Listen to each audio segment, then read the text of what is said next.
Afternoon, everybody. We will run the usual embargo, please, for 10:30 this evening. Take any questions in Spanish just before that embargo. If I could see a show of hands, and if you could give your name and company before your question, please. Afternoon, Pep. Vinny from Sky Sports. Pep, in light of what's happened with England and Wayne Rooney this week, what is your attitude to your players drinking in their spare time? And is it up to the relevant football associations to ensure good behaviour when the players are on international duty, or is the onus on the player themselves? Good morning. I don't like when the people comment about my private life. I will not comment about the private life for the people. So I have a lot of respect with Wayne Rooney about his career, about like a human being. So the private life is the private life. I don't have comments about that. But if it's one of your players away on international duty, is the duty of care with the football association themselves, or is the onus on the player to behave and stay in that? I'm responsible for what I do. It's not responsible Manchester City. But again, Pep, just in terms of what happens with regard to that, how do you feel when your players are away on international duty? Obviously, it's a different situation. You're not necessarily responsible for their discipline when they're away. If they like to step out, I was international. I was international player when in my period like a football player, and sometimes I'm drunk as well. So it was like pictures, something like that. So and you drank as well, and you are responsible. I was responsible, and Wayne is responsible for that. I don't think the association has to be responsible for that. We are people, we are old enough to take our responsibilities. So, but that can happen. So, but it's a private life. So it's a private life. It's private life. So we just to respect absolutely what the other people does. Pep, Mandy from the Premier League. 24 points is your lowest tally as a manager so far at this stage of the season. What does that say about the Premier League in comparison to the other leagues that you've worked in? Wow, every day the same question about the Premier League. Is the lowest? Yeah, okay, sometimes happen. Of course, to be there, we have to win games, and we didn't win 3 games in a row at home. We lost 6 points. But I try to be, and I try to be optimistic about the way we played, the 3 games we deserve to win. So improve on that in the boxes, what can improve. So I knew that it's going to happen, but I have a lot of confidence in my team, a lot. Pep, Don McGuinness, TalkSport.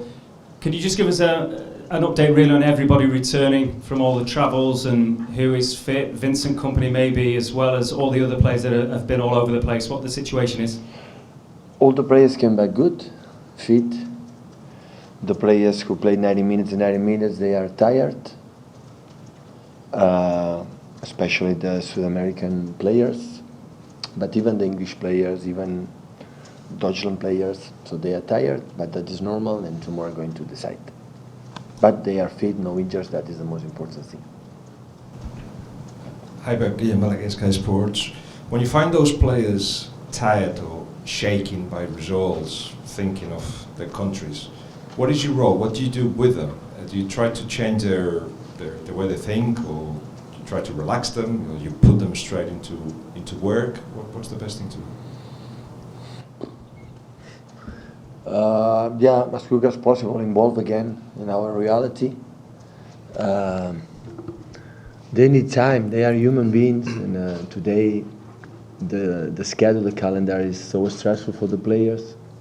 I rest 10 days, but the players don't.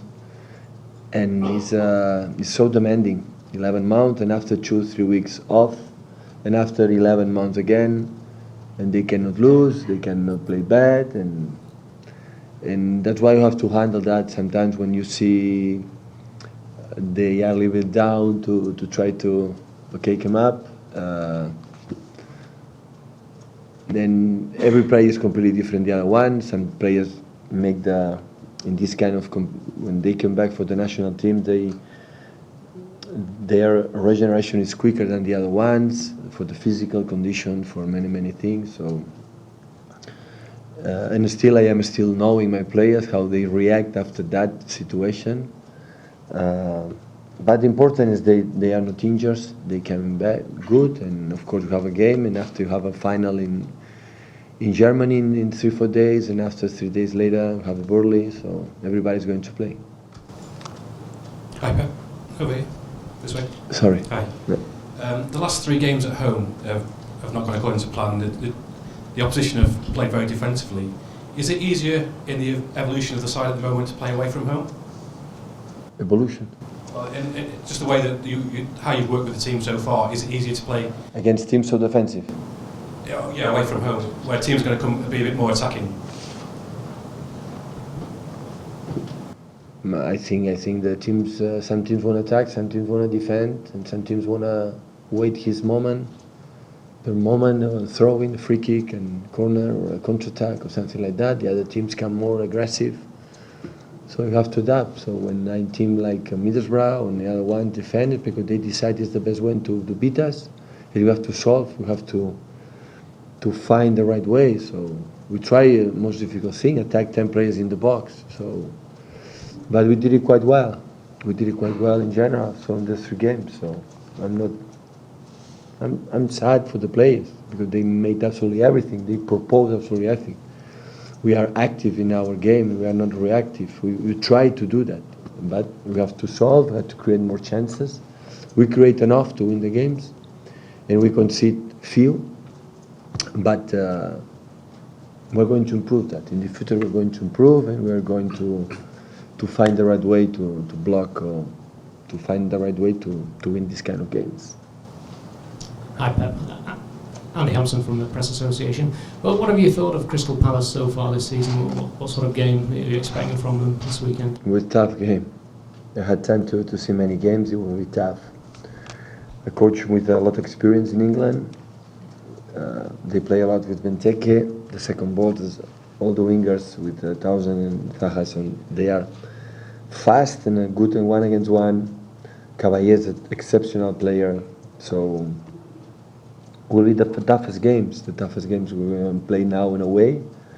But we know the situation. So we want to be there, stay there with the big teams in the Premier League. We have to win. Ian from Premier League Productions, you've talked there about some of the qualities that Crystal Palace have, some of the quality players they've got. They are struggling at the moment at the wrong end of the table. Do you think they're in a little bit of a false position considering the quality that they do possess? When I see a team, I never look at the position on the table. I never go before see the games from Crystal Palace. I don't go to see in which position they are.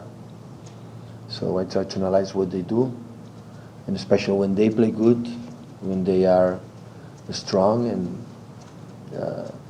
it's not easy. So they cross a lot, and Benteke in the box is unstoppable. So every game is completely different, every game, so it doesn't matter. Maybe tomorrow they make the best performance ever, or maybe not. So in this kind of thing, it not depends about the in which position they are right now. Okay, guys, we take up the questions in Spanish now, please. Just here. Thank you.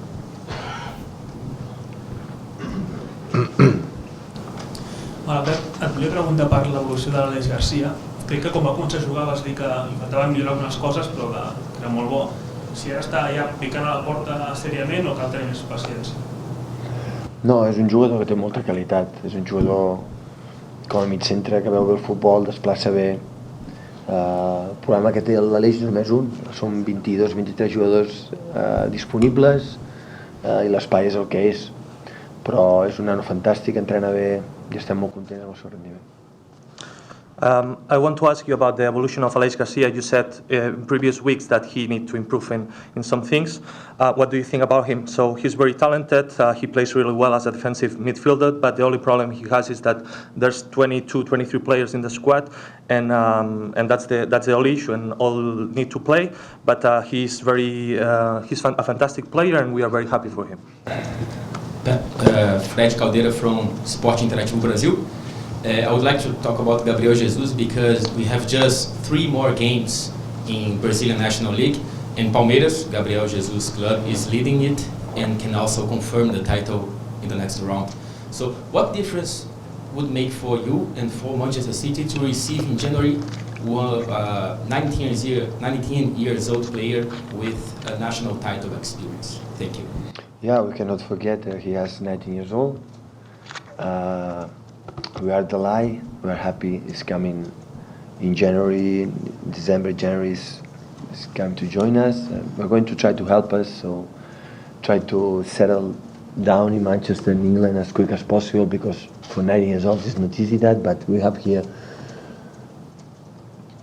one of the 2 nicest persons I ever met in my career, like Fernandinho, and they are going to, of course, the club, of course his teammates, of course the coach, the staff, but especially those guys are going to help him to introduce, and after is one guy more to help us to achieve our targets. Buenas tardes, Pep. José Álvarez para Jugones de la Sexta. Esta semana se ha sabido que Gerard Piqué ha tenido un papel principal a la hora de la firma del patrocinio con el Barcelona. Él mismo públicamente se ha postulado como posible futuro presidente del Barcelona y hay mucha gente que ven que tiene madera. ¿Crees que sería un buen presidente para el Barcelona? Yo lo votaré. So the question is, FC Barcelona signed a sponsorship agreement this week where Gerard Piqué was involved as an intermediary.